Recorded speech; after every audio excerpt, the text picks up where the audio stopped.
On vous présente nos derniers arrivages. On commence avec des retours en stock vraiment importants. Hitster Bingo, ça a été, ça a été notre plus gros vendeur de cette année. Gros succès pendant le temps des fêtes. On a manqué là, à dernière minute. Donc, retour en stock. Ceux qui ne connaissent pas, les Hitster en général, c'est un jeu de cartes. Il y a des cartes avec des codes QR dessus. On scanne la carte.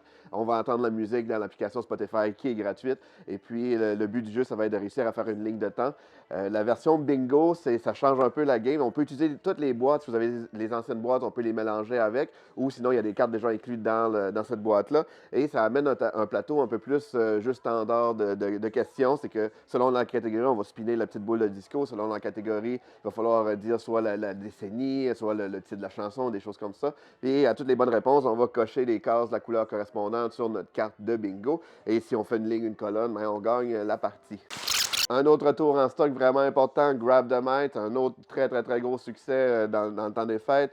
C'est un jeu pour 2 à 10 joueurs, les parties d'environ 8 ans, les parties d'environ 15-20 minutes pour 8 ans et plus. Dans le fond, le principe est super simple. On a le micro au centre de la table, on tourne une carte avec un mot. La première personne qui est capable de chanter une chanson incluant ce mot-là doit le faire en ramassant le micro. Et si c'est bon, ben, il gagne la carte. Donc, c'est vraiment le jeu de karaoké pour les gens qui ne savent pas chanter. Donc, c'est Grab the Mic.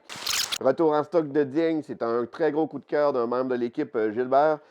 C'est un jeu qui s'apparente un peu style Uno, un petit jeu de cartes simple. L'affaire, c'est qu'on va avoir des actions qu'on peut essayer de repérer chez nos adversaires.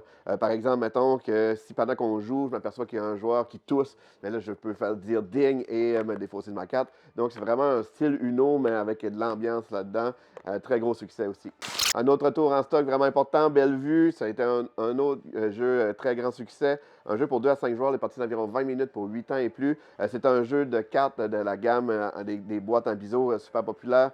Le principe est simple, on va faire un draft, tout le monde choisit une carte en même temps. Après ça, on la dévoile et on va construire des immeubles. L'idée, c'est que chaque base d'immeuble et toit d'immeuble vont avoir des requis pour faire des points. Par exemple, avoir un certain nombre de chats, avoir un certain nombre de fleurs, des choses comme ça.